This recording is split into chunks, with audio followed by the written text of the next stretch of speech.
প্রতিবাদ জানাই। আমরা এই রাজৌর উপজেলা থেকে এই আমলিক সন্ত্রাসীদের দৃষ্টান্তমূলক শাস্তি চাই।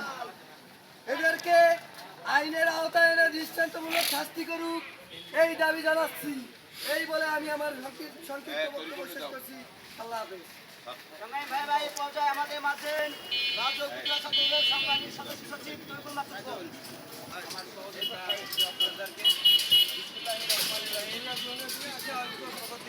আসলে বিগত দিনে আমরা দেখেছি সরকার কিভাবে সারা বাংলাদেশে প্রত্যেকটি জায়গাকে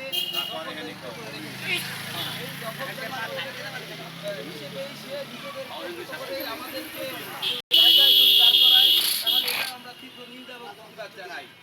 আমরা স্পষ্ট ভাষায় বলতে চাই, আমরা শান্ত থেকে আজকে এখানে দাঁড়িয়ে মানববন্ধনের মাধ্যমে প্রতিবাদ জানাচ্ছি। আমাদের এই শান্তটাকে যদি দুর্বলতা মনে করেন তাহলে আপনারা বোকার স্বর্গে বাস করছেন।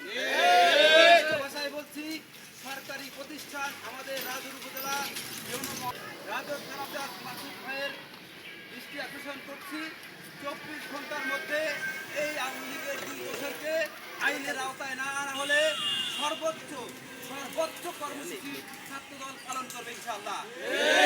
সর্বোচ্চ কর্মসূচিতে যদি অফিস, আদালত, রাস্তাঘাট সমস্ত কিছু বন্ধ করে দেওয়া হবে। বড় দুঃসাহস কোথা থেকে পাই?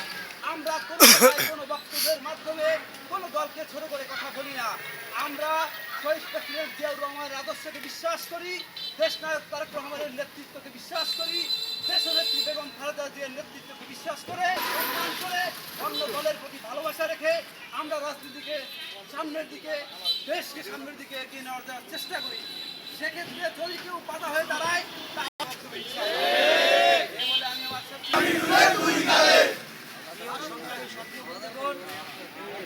আজকে আমাদের এই প্রতিবাদ সমাবেশে উপস্থিত আছেন বাংলাদেশ জাতীয়তাবাদী দল রাজৌর থানার সম্মানিত সভাপতি জনাব ওয়াহাব আলী মাতুব্বর, উপস্থিত আছেন রাজৌর থানার বিএনপির পৌর বিএনপির সংগ্রামী সাধারণ সম্পাদক, সভাপতি এবং ছাত্রদল, যুবদল, স্বেচ্ছাসেবক দলের নেতৃবৃন্দ, প্রিয় সংগ্রামী।